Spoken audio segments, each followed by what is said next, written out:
and you're not special. You think you're better than the other women in the program. It's clear to me, and I've had it. You're about to get the wake-up call of your life, Abigail. I'm talking. I'm about to give you the wake-up call of your life. Oh, are you shocked by this? Are you surprised? Going the wrong way on one of the busiest freeways, probably in the country. You should have been doing prison time. You should have been. And you were given a gift, and you have squandered it. I mean, if it's not going to matter, it doesn't.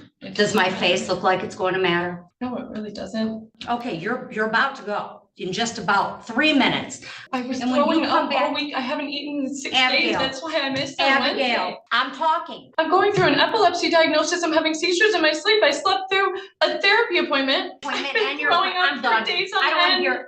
I don't want to hear. This 23-year-old defendant is dealing with 3 serious charges stemming from a single night.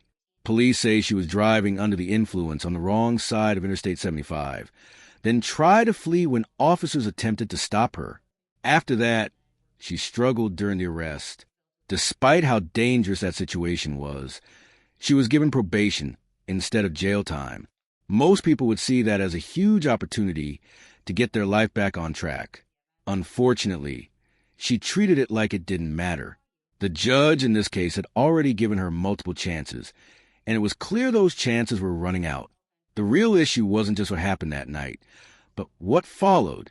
While on probation, she skipped treatment, missed required meetings, and blamed her work schedule for failing to comply. The judge made it very clear that if she ended up in jail, her job would not be a deciding factor. That kind of response showed a lack of responsibility for the situation she was in. All right. To the allegation you failed to appear for your appointment with the probation officer is scheduled at 8 a.m. on December 18th. How do you plead? Guilty. To the allegation you failed to attend individual therapy at the guidance center is scheduled on 12/12. How do you plead? Guilty. And then we're doing and to the allegation you failed to attend your individual therapy on 12/13. How do you plead? Not guilty. All right. All right, I'm going to accept the 2 guilty pleas as knowing and voluntarily given. All right. So I saw you, Abigail, on the 10th. And on the 10th, I let you turn yourself in for a day next door. I let you turn yourself in because I care more about your job than you do. So then the day after that, I do this on Tuesday. You miss your guidance your therapy appointment on Thursday, and then you miss your appointment with Kara yesterday. And it's like I don't know what you were thinking. Abigail, we've had trouble with you since you came in. It's not use violations. Oh, are you shocked by this? Are you surprised? Well, you should not be. You have consistently, if I count your violations, like I know that we're on number 7, but if you look at them, number 7's 3. Number 6 was 1, 2, 3, 4, right? I mean, it's like Kara's bunching them because it makes sense when you have that many violations in a short period of time. But you're consistently, you think this is Abigail's treatment court, and it's not. Yes, you do. It's a 23rd District Court's treatment court program, and you're not special. You're not special in this program. Everyone else has to show up and they have to do what they have to do to survive, but not Abigail. Abigail can cancel her appointments as she sees fit. She can miss things, and it's a consistent pattern. And the response that we always get from you is like, well, I have a job. Well, your recovery is more important than your job, because if you're sitting in Wayne County Jail, quite frankly, Abigail, on this, it should have been charged as a 3rd, and you should have a felony right now. Because let's talk about your record for a minute. You've had 3 drunk drivings in how long? Within a couple of years. Right? When was your first one? February of 2023. Okay. When was your second one? December last year. Of 23? Yes. Okay. Oh my gosh. When was your 3rd? April of 24. 3 drunk drivings in a year? Less than a year? Am I bad at math? Just over a year. Just over a year. 3 drunk drivings. How old are you? 23. Your last drunk driving, Abigail, you drove the wrong way on which freeway? Which one? 75. 75 we are miles out of Detroit. One of the busiest freeways in the state of Michigan, and one of the busiest areas in the state of Michigan. And you drove the wrong way on the freeway. That's how drunk you were. I understand, Your Honor. Okay, well, we're going over it because I don't think you do. I genuinely do not. Anyone familiar with I-75 knows how busy and dangerous the highway is. Driving the wrong way on it, while impaired, puts countless lives at risk. That's why the judge took her probation violations so seriously. Many people watching can probably relate to the frustration of seeing someone waste a second chance that others would be grateful for. Things took a turn when she spoke while the judge was delivering the sentence. Interrupting a judge during that moment almost never works out well, and the courtroom atmosphere shifted instantly. The room went quiet, and even her attorney seemed to realize there was nothing left to say.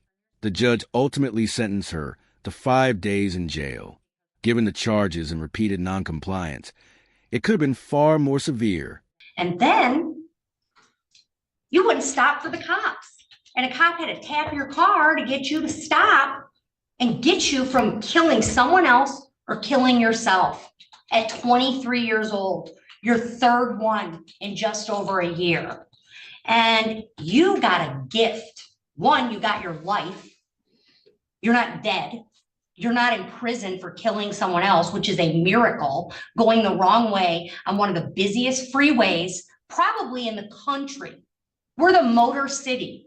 And you're driving the wrong way on one of the busiest freeways outside of Detroit.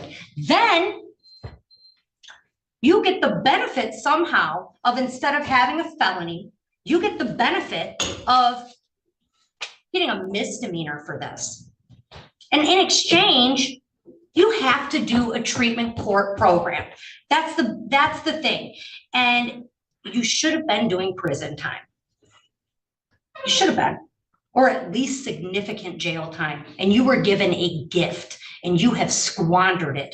I have watched you since you come into this program. You think you're better than the other women in the program. It's clear to me. You think that, well, I'm going to start sponsoring someone, and you have all this time for all of these other activities. You don't have time to show up and do the things you have to do to stay out of jail.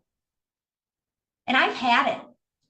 You're about to get the wake-up call of your life, Abigail. I'm talking. I'm about to give you the wake-up call of your life, okay? Because have you ever been to Wayne County Jail? No. Okay, you're about to go in just about 3 minutes. But let me tell you something. I have been to Wayne County Jail. I've been to Wayne County Jail a lot. I was there when I was a defense attorney, and I was there when I was a prosecutor. And it is not a nice place. It is not a pleasant place. And me giving you a day next door is not teaching you anything.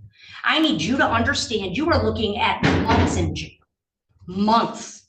And quite frankly, even at their new facility, probably one of the grossest jails I've ever been in.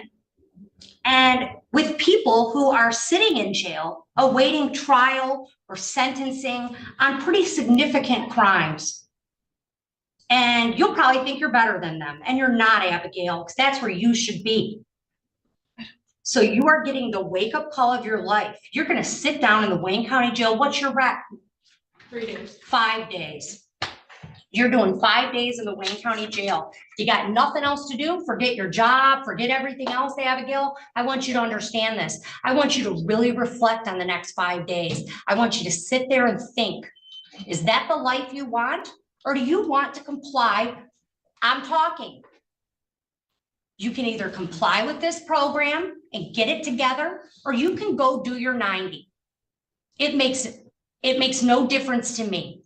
I'd prefer you be here. I prefer you get the help you need, because whether you realize it or not, you have a problem, and you belong in this program more than a lot of the other women that are here.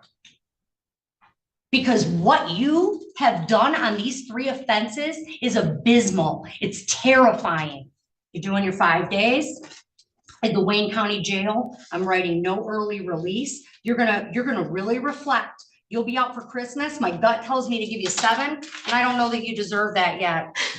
You're going in right now. You'll get out in 5 days. No early release. I can't explain. The No, I don't need it. I don't care what you want. Okay, go ahead, Al. Go ahead. Let's see if we can get you up to 7 days. Tell me what you got. The judge showed patience throughout the case, but it was clear that patience had limits. Over time, it becomes easy to see who is ready to change and who is still making excuses. Based on her reaction, she appeared unwilling to fully accept responsibility. Some viewers may feel 5 days is fair, while others may think it's not enough. The real question is whether a short jail sentence will actually lead to change. If it's not gonna matter, it doesn't. Does my face look like it's going to matter? No, it really doesn't. I had a lot of really nice things to say about the program. I really appreciate being here. I understand that what I did is absolutely horrible. I feel awful about it every single day. I'm haunted by it, honestly. You should be. And I feel really, really grateful to be in this program and to have the opportunity to work towards a better life versus just incarceration. And I feel really grateful for treatment.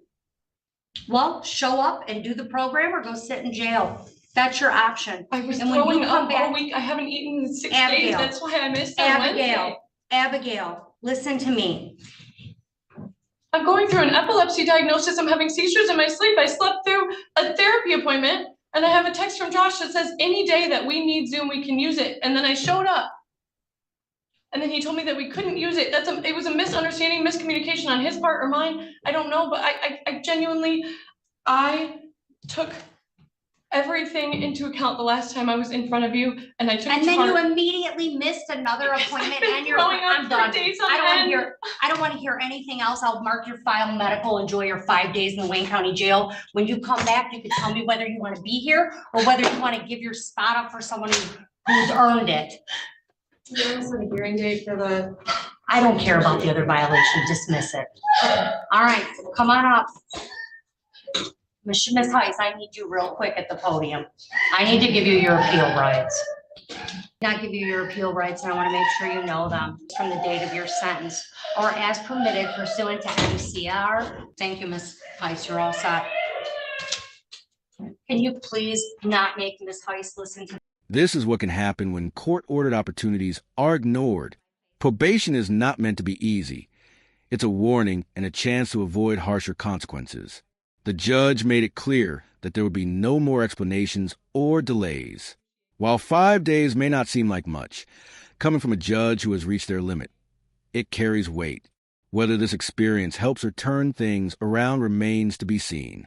What it does show is how quickly a court can move from understanding to firm action when boundaries are pushed too far. Let me know what you think. Was the judge fair or too lenient?